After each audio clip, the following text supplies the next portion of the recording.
Hey everyone, welcome back to The Moment Live. It's your old pal Meredith Lynch, and I'm joined by my slightly younger pal, Rebecca Senenez, as always for The Moment Live. And we're so excited. We have a really great guest today. I remember when she first followed me on social media, and I was like, oh, damn. If it isn't the boss lady herself, Olivia Howell. Olivia is the co-founder and CEO of Fresh Starts Registry, the first ever divorce and life transition registry that helps people rebuild their homes and lives after separation with expert support and practical essentials. She's the author of What to Consider When You're Considering Divorce and your divorce support team and host of a podcast called Divorce Happens and a Fresh Start Story. Olivia, we're so excited that you're here today. I'm so excited to be here. And I remember meeting you the first moment our origin story, Meredith. So we have come a long way together, and I'm just very happy to be here today. We've been wanting to do a long time. We've been talking about, because this is one of the things I'm going to let Meredith talk about, the things we're going to talk about today. But one of the things that you've become an expert on is some of the new voting rules, including the SAVE Act. And so we've been talking for a long time. We've been saying we need to get Olivia on to talk about this because it's fascinating and important. Mm-hmm. Yeah, and it's one of the things we're going to talk about today. We have so many things we're going to talk about today. Prince Andrew has been arrested in the Epstein investigation. The SAVE Act and the fight over voting access continues. The Supreme Court has just come in with a ruling. This is like breaking news. They struck down Trump's tariffs. And then we have a really great guest today. If you ever listen to my podcast, Oddly Specific, this is one of those episodes that people always tell me is their favorite episode. My sister has listened to this one 3 times, which is shocking because I don't think she even likes talking to me that much. And that is Brendan Ballou is here, and he's going to talk about his new project that is about holding people accountable in government office. And I've already been emailing him case ideas. So, I got a lot of thoughts on this. Pipeline. You're like, totally. And this person and this person. He's like, Meredith, I don't think we can sue Mark Wahlberg for anything related to what I'm doing.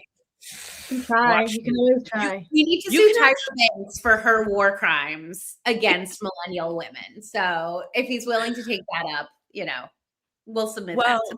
Here's one case he probably won't be taking up.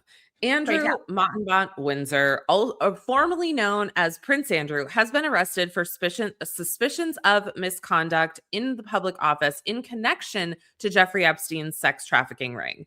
And y'all, first of all, I got to ask you, what did you think when you heard that Prince Andrew had been arrested? I'm going to let Olivia go first, but do we have the picture of him in the back seat?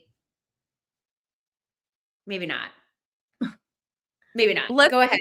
Go ahead, Olivia. Say that he looked like he. Oh, yeah. Go ahead. Go ahead, Mary. You, Olivia. So my sister lives in Scotland, so she's 5 hours ahead of us. So I always get the news a little bit ahead of time. And so I woke up to the news from her. My mom has been following this. She's a royal person. She loves following the royals. So we have been chatting about it nonstop. And I think that it's great, right? This is kind of the beginning of the end. I mean, and I talk a lot about patriarchy and the dominoes falling and all that. We're seeing it happen. And I think that this is really important. It may seem small in the big picture, but it is not small at all. Yeah, I agree. I mean, I thought that the statement from King Charles, which I refuse to call him King Charles. I'm just going to call him Prince Charles. But I thought the statement from him was really interesting because I'm just going to read it if you haven't heard it. What now follows is the full, fair, and proper process by which this issue is investigated in the appropriate manner by the authorities. In this, as I have said before, they have our full and wholehearted support and cooperation. Let me state clearly, the law must take its course. Rebecca, I have to kick this to you because it's like you actually I know these the royal family.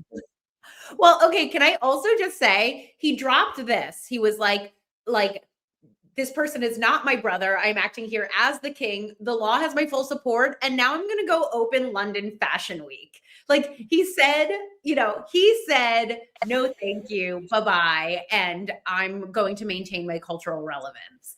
And I mean, so my curiosity, Olivia, is like, I actually read this almost like the opposite, where I'm like, I think this is huge. And my fear is that this will be the only head to roll, that it's like a big enough head on a spike that it represents the optics of like, it's the royal family is being held accountable. And so like, we've done our job, the bad guy is gone.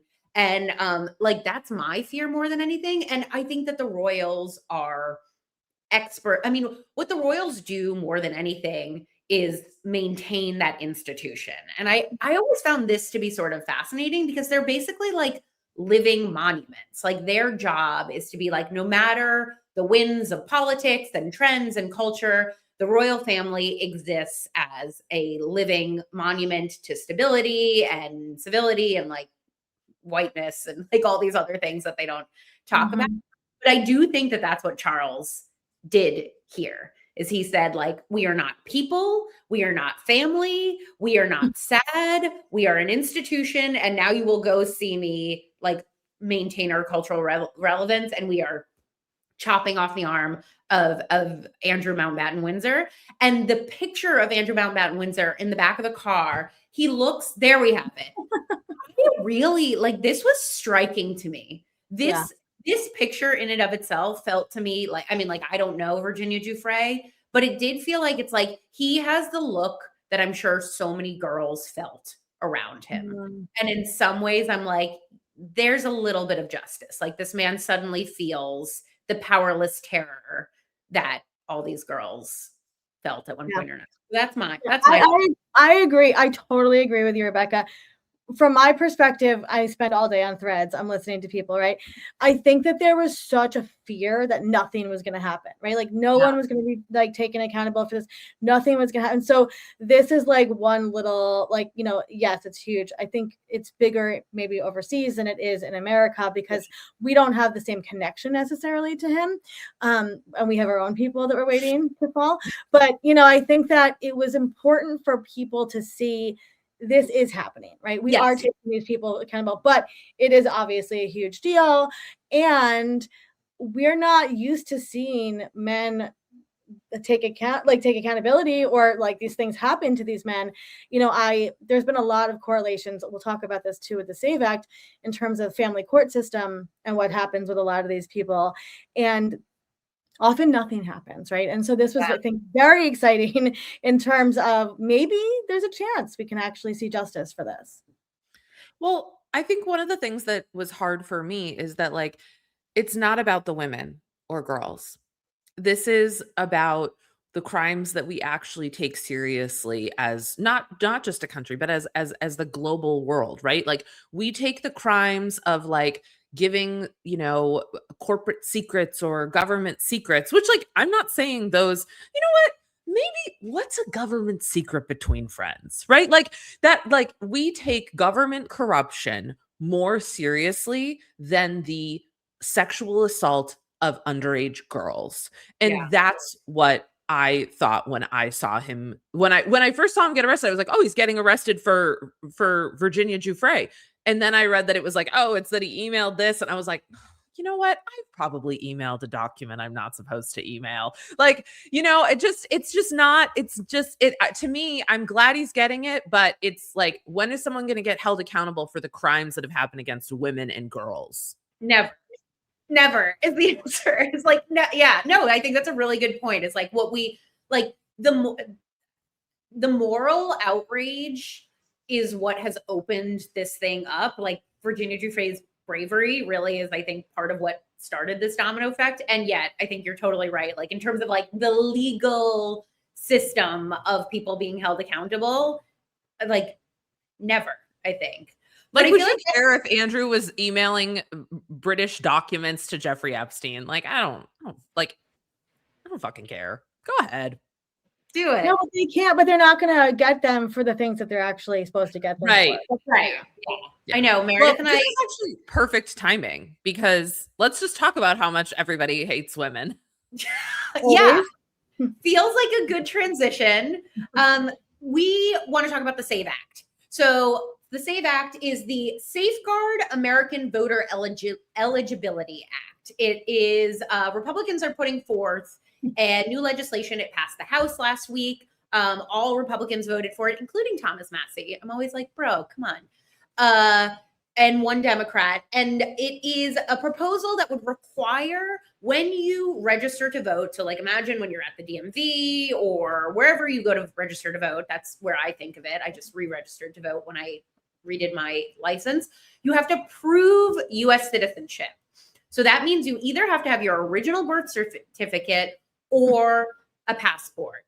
And the way that Republicans are putting it forth that I'm seeing is like, hey, what's a little ID? Why not have an ID? And Olivia is like a real expert on this and how this is specifically going to affect women. But before we go into it, I just wanted to play this clip that for whatever reason, I watched a long form interview between Megyn Kelly and JD Vance, and she asked him about the SAVE Act. And I just thought it was really interesting how he characterized it. And so I don't know whether we have that clip, Vienna. Do we have that clip? The sovereignty to be with the people who cast the ballots, and that's why we have to get the SAVE Act passed. And you'll hear people say all the time, and I love this argument. They'll say, well, if you look at this precinct, only 3 illegal aliens voted in this election. Number one, that's 3 illegal aliens too many. And number two, if it's not a big problem, then why not just allow us to check ID and exercise some basic precautions to prevent illegal aliens from voting? I never quite understand the person who says, on the one hand, this never happens, and on the other hand, your effort to prevent it from happening is a threat to American democracy, which is fundamentally the Democrats' argument. Olivia, I want to kick it to you. Why is he wrong? What is he missing here? Because it seems like he's speaking directly to you. Yeah, I'm looking at my notes on my phone. Yeah, so there's a couple things here that we need to really dig into. One is that throughout history, it's no secret that women have changed their names when they got married, right? That is a patriarchal standard that has happened over time. Obviously less and less now, but it's still the standard by a lot, which means that when you get married, your birth certificate is going to have your original birth name, and your social security card from birth will have your birth name. You do get a new one when you are married. I have 2 from when I was married and when I was born. They have different names on them, right? And then my license is going to be updated for when I got married, and then so forth. What they're saying is that if there is a discrepancy between the names on these documents, you will not be able, or it'll make it more difficult, right, for you to vote or register to vote. So what their solution is, just go get a passport with whatever name you're using now. That's another form of ID. This goes into a much bigger issue, which is that passports take a really long time to get sometimes. You also need an incredible amount of information for passports. I'm currently in the process of just redoing my kids' passports, and that is crazy, especially from divorce. And then also, passports are expensive. This is not a cheap solution, right? So you are literally gatekeeping people from voting. And this is going back, I was reading our friend Eve Rodsky, who talks a lot about this. She had posted this great meme about it. And I was reading the comments, and women are obviously very upset about this. And the conversation of no taxation without representation keeps coming up, right? How, like, a lot of these women keep saying, well, I'm not paying my taxes then. If you're not going to let me to vote in an easy way that we have been doing forever, then I am not going to pay my taxes. Obviously, that's a bigger conversation. What it comes down to, and what the conversation that Meredith and I had a lot of the last year is that this is really keeping women from voting. And that's really scary when it comes down to it. It is not a secret that we have seen on social media and on Reddit and all of these places. There is a lot of people who do not want women to vote. And I don't think that people realize the mass amount of men, especially, who are very anti the 19th Amendment, right? Which is for women, white women, to vote. And then later, Black women got the right to vote. But this is really going to, it's not just a simple, like, here, show 2 forms of identification. Right. This is a much bigger issue about who owns you, right? Do you own your name? Who are you? And what if there is a discrepancy between the two, and you want to vote and you can't do that. I have a question. What Yeah. if I'm not for voter IDs, but Yep. what if it wasn't a passport? What if it was like, hey, we need a document that has your name on it? And it, you know what I mean? Like I'm just trying to think about the fact that the barrier to entry becomes the passport, which becomes something that no, you don't have to have a passport in this country if you don't want one, nor should You you don't be have to have a license. right. Yeah, that's a great Right. point. You don't have to have any you don't have to have an ID, you don't have to have these Yep. things. So to me, I'm thinking a little bit about the fact that they used to make Black folks pay to vote. Yeah. And Mhm. it goes back to that to me. Like it's a Yeah. barrier to it's like creating a fee to vote. It's not Yeah. even about like the actual thing. It's about to me, it's about the money that people would have to spend. So that's what I keep thinking about. Yeah, and not to mention, sorry, go ahead, Rebecca. No, you go, Olivia. You go. I was gonna say, not to mention the money, but many people don't have their birth certificates anymore. I Right? don't have a, yeah, like, So you actually have to pay to get another birth certificate from your town, right? Yeah. So there is always going to be a barrier of entry that is money here for women. And I talk to women all day long. A lot of women have no access to their own funds or their own bank accounts or literally no money. Like I say that, and I'm not talking like I'm saying suburban white women do not have access to their own money. So we are really talking about a much bigger issue here than just an act that they could pass. Yeah, it's part of a broader effort. We're going to move on in a second, but one thing that I just wanted to point out is in Florida, they just passed a law that you have to pass an English writing test in order, or a reading comprehension test in order to get your driver's license.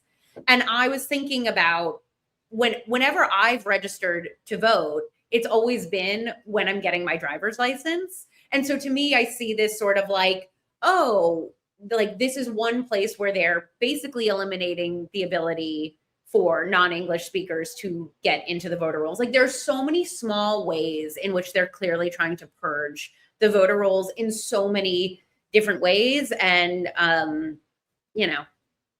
democracy, baby. Speaking of democracy, right before we got on this morning, the Supreme Court surprised us and they they ruled against the Trump tariffs. In a 6-3 decision, they ruled that Trump's sweeping tariffs are unconstitutional because Congress holds the power of the purse. And that kind of like upends a lot of things. So just for the record, Justice Alito, Thomas, and Kavanaugh dissented the decision. In other words, they thought that Trump had every right to do that. And now the question is sort of like, what happens next? Because this was such a core part of the past year, like our country, are we going to have to pay people back? And like, certainly this is something Trump is going to be talking about in the State of the Union, which we're going to be covering quite a bit on Tuesday. But Meredith, like, what was your reaction when you saw this morning? Well, two things. First of all, I was like, are things going to start getting cheaper for me? Like, probably not somehow, like when was the last time you were like, wow, I can breathe, but yeah. Affordable. Nothing. So there's that. That was one thought that I had because listen, at the end of the day, I am still an American and the rugged individualism does peek through once in a while. But my other thought process was I was thinking a lot about Justice Amy Coney Barrett because, she, went against Trump in this. And I think when Trump selected her, he really thought he was getting a champion of whatever he put forward. And not to say that I think she's this incredible justice or that I agree with where she stands, but she does not just vote on things because it is what MAGA wants or because it is what Trump wants. And I think that's like, I don't want to like give her, like applaud her, but like she does do her job. Yeah. I want to hear what Olivia thinks, but I just want to throw out, I kind of feel like she surprised herself. Like, haven't you heard her like suddenly talk about abortion? And she's like, I never thought about it that way. I never realized this would be the consequence. It's like, in some ways, I think she has come around to new experiences and opinions, but I wonder what Olivia thinks about Amy Coney Barrett. I think that it's great to grow and change and evolve when we learn more information, right? But I also, for me, Meredith, what I came to this morning when I saw this news was small businesses, right? We have seen so many small businesses close and shut down, women-owned businesses, Black-owned businesses over the last year because of tariffs. And could this be coming back? And can we reconstruct the small business, the brick and mortar, after this is kind of passed? Because that's been really devastating for a lot of women-owned businesses. Yeah, it's kind of like, has the damage already been done, right, and gone too far? I was just talking to my dad about this. Is like, I don't think like other countries are suddenly going to be like, okay, I guess we can normalize again. Like, I think it's going to take at least 2 or 3 like normal presidential cycles for the world to be like, okay, we can like do business, because we've so destabilized everything. We've so proven ourselves to be an unreliable partner in so many ways. Like, this is how the American public has voted now twice, like, well, it's so funny, Rebecca, that you said that. I was just talking to my 12-year-old last night, and he goes, we went from Obama to Trump, right, to Biden to Trump. He's like, no wonder we're all so tired. Yes. Like, yeah. We're exhausted. Yeah. Someone left me a comment yesterday that they were like, just so you know, half of the country is MAGA. And I was like, yeah, just so you know, in your mind, you think the other half of the country is the leftist woke mob. And I'm like, and it's just, nothing could be further for the truth. Half of the country is not leftist and half of the country is not MAGA. And I think that's like one of the biggest things that we need to kind of realize is that there's a lot of the in between. Yeah. And a lot of people who don't give a shit, period. Right. Who just don't vote. Like, people underestimate the amount of people that are like, who's the president? Right? Well, I'm so excited because we have such a great guest today. We have with us today Brendan Ballou, former federal prosecutor and founder of the Public Integrity Project. He is, for 2 years, he prosecuted the rioters who attacked the Capitol on January 6th. He previously served as special counsel for private equity in the Justice Department's antitrust division. That's a special interest of mine. Let's start. Let's welcome Brendan to the show. And then we have so many questions for him. Hey, thank you for having me. Oh my God. We're so excited that you're here. I'm going to do everything in my power not to ask you a million questions about private equity. Go for it. Yeah. But we're really excited about your new project, the Public Integrity Project. It's this group that you founded to pursue legal action against the private sectors accused of bribing officials inside the Trump administration. So first of all, I just got to say, what cases do we have on the docket? Yeah, well, I have to be a little circumspect because they aren't filed yet, but I can talk about sort of at a high level what we're looking at. So perfect. There are really 2 categories of cases. So one are the people outside of government that are trying to bribe people inside of government. And then the other class is the reverse of that. So if you look at the folks outside of government, you can look at organizations like various Trump campaign committees where people and companies gave hundreds of thousands or millions of dollars. And then a few months later, they got their government investigations dropped or their civil litigations dropped, or in some extreme cases, their criminal prosecutions dropped entirely, which is essentially unprecedented. And so, these are actions that ordinarily the Department of Justice would be looking at. But obviously, DOJ is not in the business of going after rich criminals right now. The infrastructure for going after white collar criminals is being decimated. The very office that would investigate that sort of thing, the Public Integrity Section, allegedly has just 5 lawyers left. So we're looking at what are the civil causes of action that can be used to go after these people, these companies, these campaign organizations. And then the flip side is the sort of corruption that you're seeing from within the government itself. You're seeing these flagrant abuses of the law. For instance, the Trump administration authorizing a sale of TikTok's US assets to a coalition of administration allies like Oracle that have every incentive to censor the content that this administration doesn't want on it. So we've got a lot on our plate. We are, less than 2 months old, but we've got a lot that we need to get done. That's exciting. I have to ask, I'm sure you've seen it, but there's a new banner on the Department of Justice. I was just thinking this. Yeah. It's just a picture of Trump. And Rebecca and I were talking about it yesterday, and she was like, "Don't you think that's illegal?" And I was like, I mean, at this point, everything kind of feels a little illegal. But like, is that like from your do you know if that's allowed? Whether or not it's illegal, it's certainly counterproductive, even for like the Trump administration itself. So, one thing that I think the Trump folks don't quite understand is that the Department of Justice benefits from the reality and the perception of its own independence, but so does the White House. So, part of what, not part of, the entirety of what the Department of Justice does is to try to convince judges and juries to believe things. The only tool that it has is its credibility. And so the more that the Department of Justice is seen as a political tool of the White House going after disfavored defendants and political opponents, it's actually going to be harder for it to do its job. That's why we're seeing it lose so many cases in court. That's why we're seeing cases get kicked at the grand jury stage, which is extraordinarily rare. And so to your point about this banner, I think it's obviously just enormously disheartening. It's disgusting, but it's also counterproductive because it's a literal sign that the Department of Justice is controlled by one man, which is the president. And that's actually going to make it harder for them to do their work, even if I don't support that work. Yeah. One of the first cases that you're talking about on your website is the inauguration committee. There's people like Meta, Google, Microsoft, like all of our biggest companies have effectively donated to that committee. Can you talk a little bit about like what that committee does, where that money went, like the idea of a slush fund?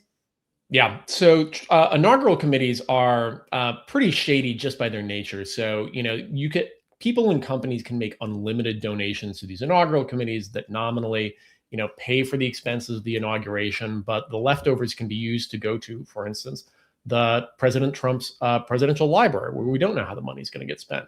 And so people and companies gave over $200 million to Trump's second inaugural committee, which is twice as much as the previous record, which was set by Donald Trump in his first inauguration, which I think was about twice as much as the guy before him. So, it's a way for people and companies to give just an extraordinary amount of money, to the president or people near him. And then, I'm not alleging a criminal action here. I'm just describing the sequence of events. Shortly after at least 18 people and companies gave money to the inaugural committee, either their government investigations were dropped, their civil cases, so cases brought by like the Securities and Exchange Commission or the Consumer Financial Protection Bureau or the Department of Justice, their criminal cases were dropped. And in one case, one wealthy donor or somebody whose company gave to the inaugural committee, not only was his criminal case dropped, but the line prosecutor, like the career nonpartisan prosecutor on the case, was personally fired by a White House official, which I think really speaks to just how invested this administration is in making sure that certain people or certain kinds of people don't get prosecuted. That's so interesting. It's a little depressing. Sorry, guys. Like it does feel like this like web of money and power, which we're seeing play out in the Epstein files too. Like, I guess unsurprising. Yeah, and the Epstein files is actually something that we've been doing just a little bit of research on. The administration seems to be pretty blatantly non-compliant with the law here. It was supposed to produce all the files within 30 days. They didn't come close to that. They were supposed to explain their redactions. It's not clear that they did that correctly. They weren't supposed to release identifying information from victims. They released over a dozen photos, nude photos of young women or girls. And as relevant here, there are various times where the Trump administration produced one or more files referencing Donald Trump and then retracted that production. And so it seems like in a world where DOJ facially isn't in compliance with the law, one thing that would be really interesting would be if an independent journalist brought suit under what's called the Administrative Procedure Act, explaining, look, the government's not complying with the law here. It doesn't seem like they're particularly interested in complying with the law here. We need judicial oversight to make sure that the documents that are supposed to be released actually get released. Mm-hmm. Well, I'm gonna play I'd call it devil's advocate, but really these are the friends I meet in my TikTok comments. These are 6394253. So when we look at past presidencies like Obama or Biden, do we see this same sort of pattern? Like, what was Biden's inauguration fund like? Where did that money go? I've never even heard of Biden having an inauguration fund, but I'm assuming one existed. Yeah. So, yes, he did have an inaugural fund. I may be misremembering the numbers, but I think it was on the order of $50 million raised and so forth. I completely agree, frankly, with a lot of what I imagine are your commenters in TikTok, which is there's an enormous amount of corruption in America that is not limited to Donald Trump and the people around him. And I think what's particularly concerning is a lot of that corruption is entirely legal now. Citizens United really has profoundly transformed how American democracy works. And it's really hard to go after those sorts of things. And I think once we get beyond the present moment, like we need to bring the same energy that hopefully we're going to bring to sort of these blatant violations of the law, to some of the more structural economic things that have gotten us to our present moment. That said, I would push back against those commenters a little bit in that I think what we are seeing in the present moment is qualitatively different from what we saw in previous administrations. Previous administrations, and again, I don't like this, except, politicians accept money for access, for, powerful interests to be heard. What you really did not have was past presidents or most past elected officials getting personally enriched through this corruption. And so, you really didn't have an example like you have with President Trump, where a UAE investment firm buys $2 billion of his cryptocurrency that enriches his company and his family. You don't have an instance where a foreign government personally donates a private, a luxury jet to the president's, personal library. This is a sort of personal enrichment that I think is relatively new in, our, generation in American history. And it's really similar to what you've seen in Italy, in Hungary, in Turkey. And so I think it's important for folks to recognize both that there is broader corruption, but that what we are seeing in this current moment is truly unique. Can we talk about the ballroom for a second? I'm really curious because suddenly, so Trump overnight demolishes the East Wing and is suddenly like, oops, sorry, we are actually going to have a giant ballroom. And then I've seen the number go up and up and up about how much that ballroom is going to cost. Here it is. It's going to be huge, apparently. Now he says it's going to cost $400 million. And all I keep hearing is the American taxpayer will not be paying for it, which, great. So then who is? Yeah, they keep announcing various corporations and rich people that are, donors to the ballroom. I mean, I think it's extraordinarily distasteful and it's potentially illegal. I think it's important for all those companies that are considering donations to remember that the statute of limitations on most federal crimes is 5 years, and this administration's only got 3 years left. So, if some of these constitute the kind of quid pro quo bribery that would be a criminal offense, these folks are creating enormous exposure for themselves. We've just started thinking about sort of what's the civil side that can be used to approach this. And sorry, just for your viewers and your listeners, criminal laws enforced by the government. It's the kinds of violations that you can go to prison for. Civil laws enforced by both the government and private parties. And those are situations where you can't send somebody to prison, but you can get money and you can prevent them from doing the thing that violates the law in the future. So looking at what the civil causes of action are here, I mean, we're looking at statutes like the False Claims Act, and are there ways that this really looks like the kind of influence peddling that some of these older statutes are meant to tackle? But it's going to be really interesting because, bluntly, our laws really didn't anticipate this level of what I'll call broadly corruption, whether or not it constitutes a criminal offense, our laws really just didn't imagine that you would have a president that would do something like this. And so it's going to require a fair amount of originality to pursue these sorts of cases. Can I ask a question? It's a little specific. But let's say somebody donates to the ballroom as an individual, right? But they head up a big company. And then a big thing goes away or changes or goes in favor of their big company. Is there any way potentially to prosecute that? Or do they just say, I can't help, I'm just a big fan of the ballroom personally. Like, I just really believe we need a ballroom. That's what yes, exactly. Huge ballroom.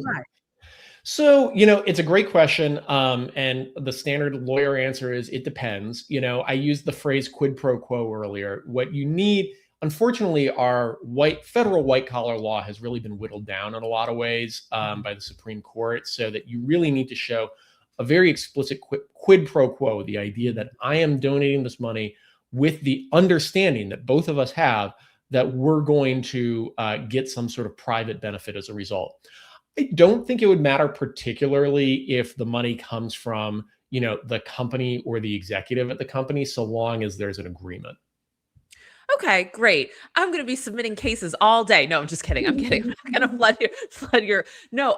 One of the things that I just wanted to ask you about, and I know this was kind of the past part of your career, but you prosecuted the rioters of January 6th. And we have been so grateful to have Michael Fanone on this show and get to know him a little bit.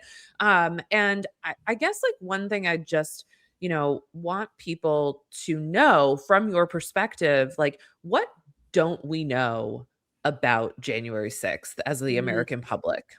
It's a great question. And I should say, I was a very small part of a very large team. There were a ton of people who were vastly more involved in the project than I was, but I did get to be involved for a couple of years. I think, unfortunately, a lot of what we don't know was in some of the, the broader sort of criminal violations by Donald Trump. We don't know because, one of the key reports is being withheld by Judge Eileen Cannon in the Southern District of Florida. I'd say, the bigger picture question is what was the involvement of high-ranking government officials, both in the executive branch and within Congress? There was a huge controversy around, subpoenas for the phone records of various members of Congress. Jack Smith, sort of explained, look, these were people that were getting phone calls from the president that day. We had an obligation to understand what was going on. And so it's obviously just enormously not just unfortunate, but tragic that, we didn't get the public airing that would have come through a trial. I think it would have been, good for sort of the cause of justice and for democracy more broadly to have this information come out through a courtroom setting rather than piecemeal just through, the media and various leaks. Do you think we'll see more? See more of what? Just like, do you think that there will be like another sort of, it feels like in a lot of ways that everything that's come out about January 6th, like they're like, we're done, right? Like that's how it seems, I think, to we wrote it on the website, on the White House website. They were like, actually, it didn't even happen if you think about it, I think if there's a new administration in there, we could see sort of like, I really feel for Michael Fanone, for Harry Dunn. These folks they have not gotten what they deserve. Michael Fanone does not have the support that he has. He doesn't have the benefits that he has. Like, do you think that there is a time where these folks will get to sit down and really see them, get justice be served? I can't speak to sort of the positive side of things. Maybe I can flip it and just talk about the negative, just because I believe that whether or not there are going to be lawsuits or, in the future, I do believe that the history that January 6th is going to remain very much alive in America, because Donald Trump needs people to either forget that moment or to condone that moment, because if he's successful in that, then he's going to be able to get people to buy off on any attack on democracy. And so I think fighting over the history of January 6th is going to be very much a part of our American politics for a long time to come. Okay. I actually think that could be a positive. Brendan, I think don't you think so? No, well, not just that. I think just yesterday, the former South Korean president was arrested and put in life imprisonment for fomenting an insurrection. And I saw this and I was like, wow, this looks familiar. And yet, look at how that went down. So I agree. I think this is important. Brendan, where can we, our friends, find you? If you're looking to support the Public Integrity Project, just go to publicintegrityproject.com. We, would love to have you join the listserv, suggest cases, contribute to the cause. If you want to find me, I'm on Blue Sky and Instagram, and probably not using either platform as often as I should be, but you guys can teach me how to do that stuff. And wrote a great op-ed in the New York Times this week. Yes, check that out too. Yeah. Thank you so much for coming by. We got to have you back. We got more. I got a lot more questions. Thank you for having me. Take care. Thank you, Brendan. Bye. Oh, brilliant. I gotta say, like the one, we see so many of our institutions just like collapse every single day, but I will say one of the things that gives me heart is like, the courts are still working. Like, what a clever way of chipping away at what the Trump administration is doing by being like, hey, we know we can't go after the president, but we can be like collecting all of these cases on the side about his corruption. And, it gives me heart that like the courts are still doing their jobs in certain ways. Olivia, do you feel like, we're going to see accountability queen? I hope so. Whenever I hear somebody like Brendan talk, my mind always goes to, what were they like as a child? Like, do you think that they was he always interested in, like, as I'm listening, he's obviously so brilliant. And I'm like, was he like this as a child? Was he always interested in like the corruption of American history? I hope we do. I think he made a lot of good points about we are watching American history unfold right before our eyes. And so the way that we can have these conversations as parents and as teachers and educators, aunts and uncles, right, with our little, ones is going to really shape how we move forward through this.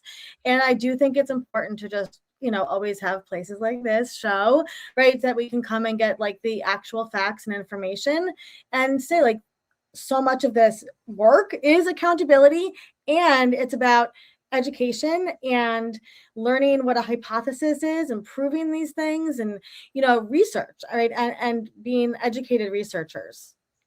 I sent Meredith a voice memo yesterday saying effectively this, and like, this is all due respect, but like, there's so many people that I see on the internet who sort of bypass all of the levers of power and all of their own agency to like yell into the void about, we're at a place where only class warfare will work and that the Democrats and the Republicans are the same thing. And, and like, I get it in terms of like theory and ideology, but then you see people like Brendan and you're like, that is agency. Like that is chipping away at a corrupt system. And, like, how dare we yell into the void and throw our hands up and say like, the system is totally broken and it can't be fixed and we can't be a part of it and we can't know, when there's people who found creative and specific ways to tackle what's happening right now.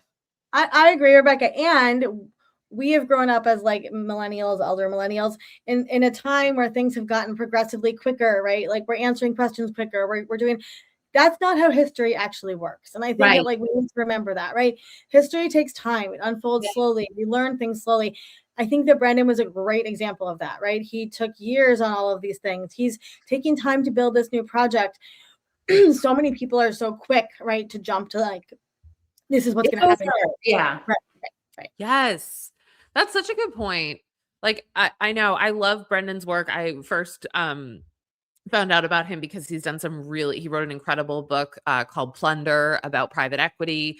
And I really appreciate his approach of like, when you ask him like it's not just about Trump and it's not just about MAGA and it's not just about Republicans. Right.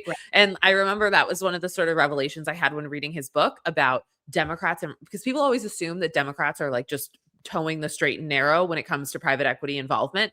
Deeply untrue. There is like Republicans have been slightly more sort of like a friend to private equity, but Democrats, like it's not some like huge disparity. Right. Okay. So I think that's what I really appreciate about him. And that's why I think that like these folks who are like the Democrats and the Republicans are the same, whatever, they need to come and like listen to somebody like Brendan. Yes, exactly. Where it's like, yeah. Yes. And it hasn't been like that through history, right?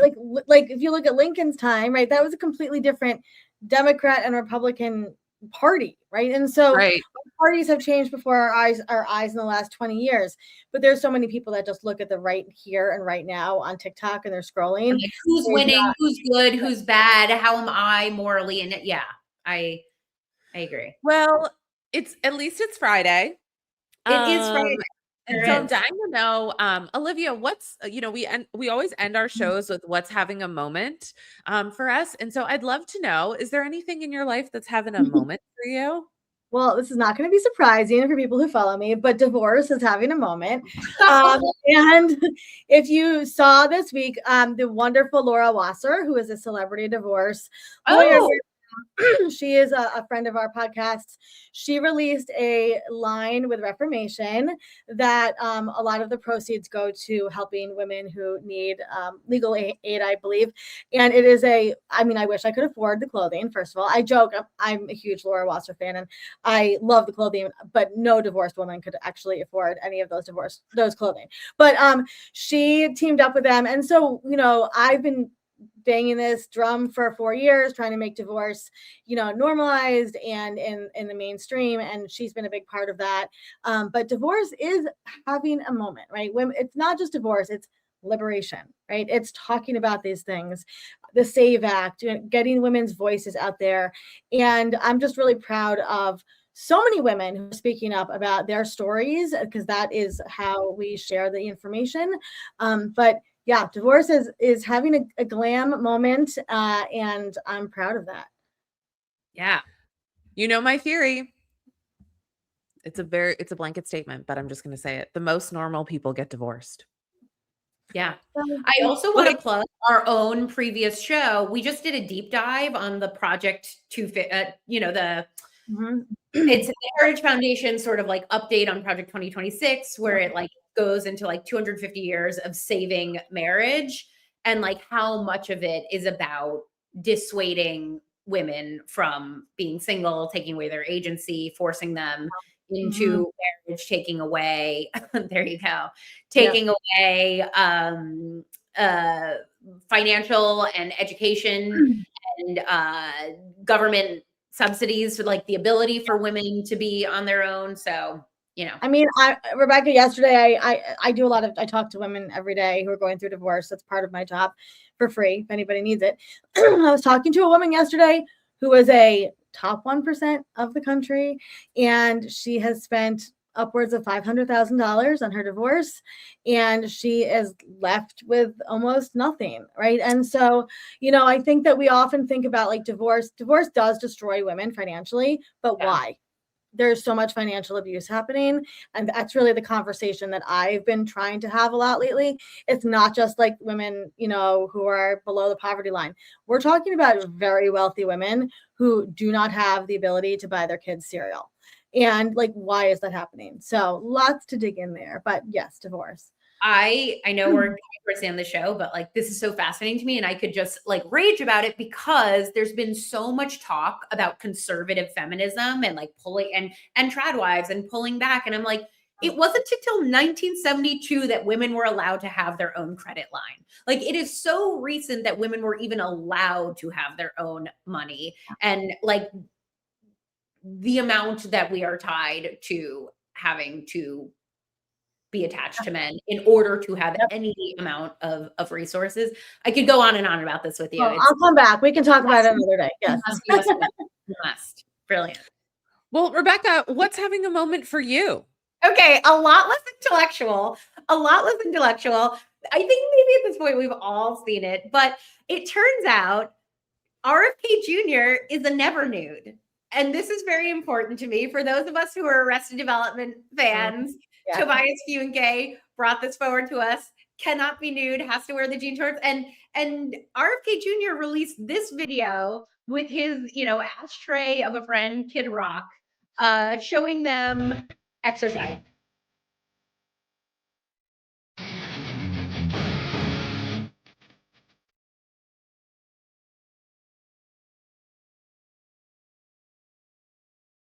I'm gonna play like a couple of seconds of this clip. Okay. You guys, I love that song. I love that song. Yes. What is this is not an exercise. Kid Rock, this is I think maybe the first time he's ever done a sit-up.